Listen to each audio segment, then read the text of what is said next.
Magandang araw po sa inyo lahat. Welcome po sa panibagong video natin dito sa Makapili TV.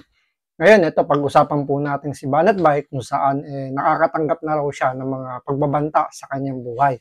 So bago natin simulan yung topic na yan, kung hindi ka pa nakasubscribe sa channel na to, baka pwede pakipindot yung subscribe button at the same time, palike na rin po ng video. Wala naman pong bayad dyan, kaya pindot na. So ito po, si Banat Bay po, nagbigay po siya ng kanyang mga pahayag patungkol dito sa natatanggap niyang mga pagbabanta sa kanyang buhay pagkatapos ng nangyaring pagsasalita ni Pangulong Duterte. Parang nangyayari sinasabi kasama raw si Banat Bay sa mga gustong magpabagsak sa gobyerno or sa administrasyong Marcos. So ito pag-usapan po natin at panoorin natin yung video ni Banat Bay para ilahad yung kanyang mga saloobin dito sa natatanggap niyang mga pagbabanta sa kanyang buhay. Magandang araw sa inyo mga kababayan. Gusto ko lamang pong i-update kayo sa issue nitong threat. Noong isang araw diniscuss ko na po ito sa inyo pero hindi pa ho kompleto. Dahil akin po itong pinag-iisipan kung nararapat ba na gumawa ako ng video just in case may mangyari. Ganito po kasi kwento nun. Noong panahon na tayo po ay nagdi-discuss patungkol po kay Bantag, meron na po akong natatanggap na threat through emails, texts, and calls. Sinasabing huwag mo ituloy yan kung ayaw mo sumunod kay Percy Lapid. So, yun. Malinaw po, pwedeng sumunod daw siya kay Percy Lapid. So, alam naman po natin kung ano yung nangyari kay Percy Lapid. Siya po yung broadcaster na itinumba nung sinasabing, ito panahon to ni Bantag, na sinisi kay Bantag yung pagkakapatay kay Percy Lapid dahil binabanatan daw ni Percy Lapid itong si Bantag. So, pinapatay. So, yun yung parang unang rason o unang pagbabanta sa buhay ni Banat Bay nung binanatan niya yung start nung kay Bantag nung tanggalin sa pwesto si Bantag, na akusahan si Bantag na siya yung nagpapatay kay Percy Lapid. So tuloy po natin. Alam niyo yung time na yun, siyempre naman tayo, ang mga threats hindi naman po natin ganun seryoso. Although I was advised by my father na mag-ingat dahil nga po hindi ho yun biro ng mga ganung bagay. Siyempre sa loob-loob ko, may part na natatapa ako kasi ako simpleng vlogger lang naman po, hindi naman po tayo yung mga big time. Although I also contribute sa Remate at sa isa pang tabloid. Ganyan pa man, hindi po ito masyadong tinitake seriously. Pero gumawa na po ako ng mga hakbang for my security. And hanggang sumunod yung kay Tebes, and napipikon talaga itong taong to. So tumitindi na until December. Sabi ko nga po sa inyo when I was in Japan, kung ano-anong call, as in at least 10 calls a day ang natatanggap ko with different numbers. Sabi ko, baka naman pinagtitripan na lang ako nito, ganito. And itong January,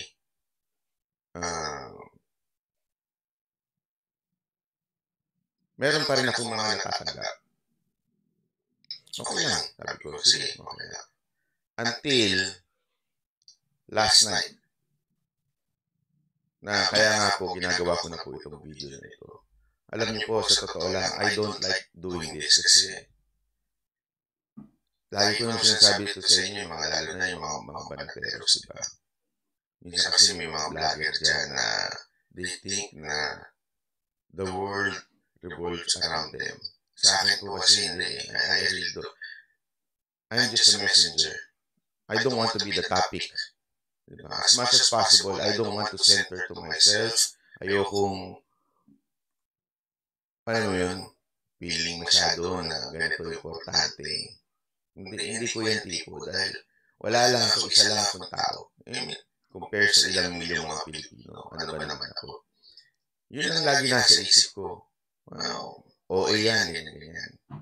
But last night, I received a very concrete news. Ito kasi yung konteksto nun. You can check, you can verify if you want. Before, noon pa, before, wala pa sa politics. Medyo, pumasok po ako sa isang ahensya ng gobyerno. Just to be, to be honest, sa NBI po. Although it was not an organic, I meet some friends. Siyempre, meron tayong mga makikilala. Ito ang isang kaibigan po natin, na lehitimong agent. Kasi dalawa po yan sa NBI. Meron yung talagang agent, which is yung abogado and certified accountant. Yan ho yun, yung mga lehitimong organic. O lehitimo naman din ito isa. Yung isa naman yung confidential agent. Usually ho, itong mga confidential agent, wala akong sahod dyan. Okay? Sila ho talaga yung usually tumatrabaho doon sa mga nababalitaan natin na hindi magaganda.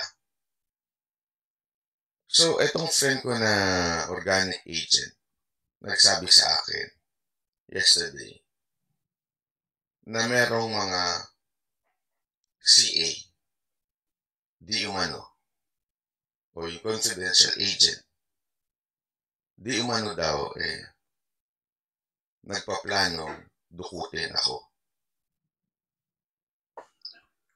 Utos daw ito ng kanilang isa sa mga boss. Hindi ko na lang po papangalanan kung sino po ito.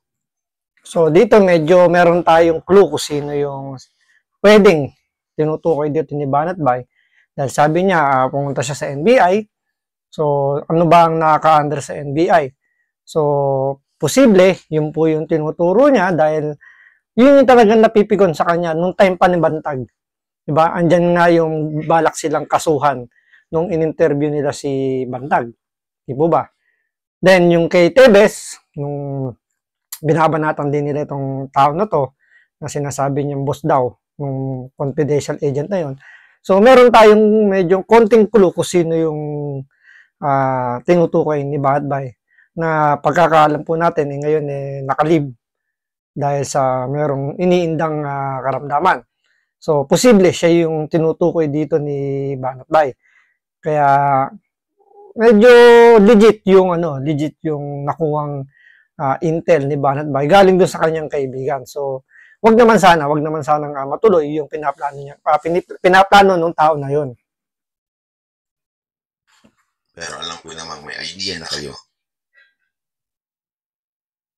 Alam mo, hindi na biro, nagtanong-tanong na ako kasi gawain po talaga ng iba yan, ng mga ibang tiwaling. Hindi po lahat ng confidential agent tiwali. Ako po ay naniniwala pa rin po sa ahensya, sa NBI. Actually, kung makarating po sana sa inyo to, maimbestigahan nyo. Kasi itong mga NBI na ito po ay mga profesional. Yung mga abogado dyan, yung talaga mga organic. Ano ibig sabihin nito? Hindi ho yan nawawala. Magpalitan man ng presidente, magpalitan man ng appointing authority, hindi ho yan nawawala. Continuous ho sila. Kaya mga professional po yan. Usually, itong mga confidential agent, ito po yung mga bata ng mga in-appoint nung kasulukuyang boss ng administrasyon na yon.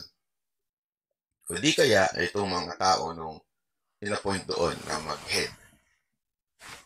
Yan po ang mga CA. Kaya kasi nga po, hindi ko sila makapasok ng agent dahil nga po Hindi sila abogado o kaya certified accountant. So, yun po ang sitwasyon. So, nung nalaman ko po yun, siyempre po, para sa kaalaman ng iba, nagdodoble ingat ako at nagdodoble rin na po ako ng seguridad ko sa aking buhay.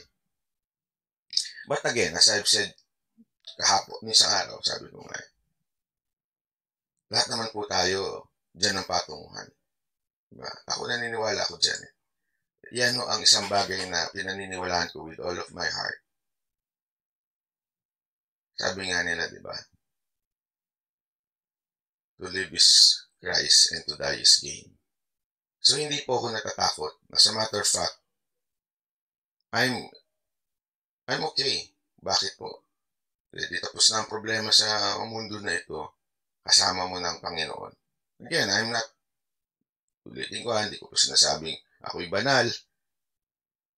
Pero tinanggap ko ang kapatawaran na binigay ni Kristo sa akin. At ako yun ay sapat na para maging secure ako sa aking eternity. Ngayon, habang nandito sa lupa, may kanya-kanya tayong purpose sa buhay. May kanya-kanya tayong calling. And I feel this is one of my calling is to be the voice of ng mga needy o na mga injustices, especially with our corrupt politician, to open some eyes. Diba? Kaya nga po, just in case lang, something happened to me. Although again, dinoble ko po. So yung mga mahal ko sa buhay, wag po kayo mag-alala.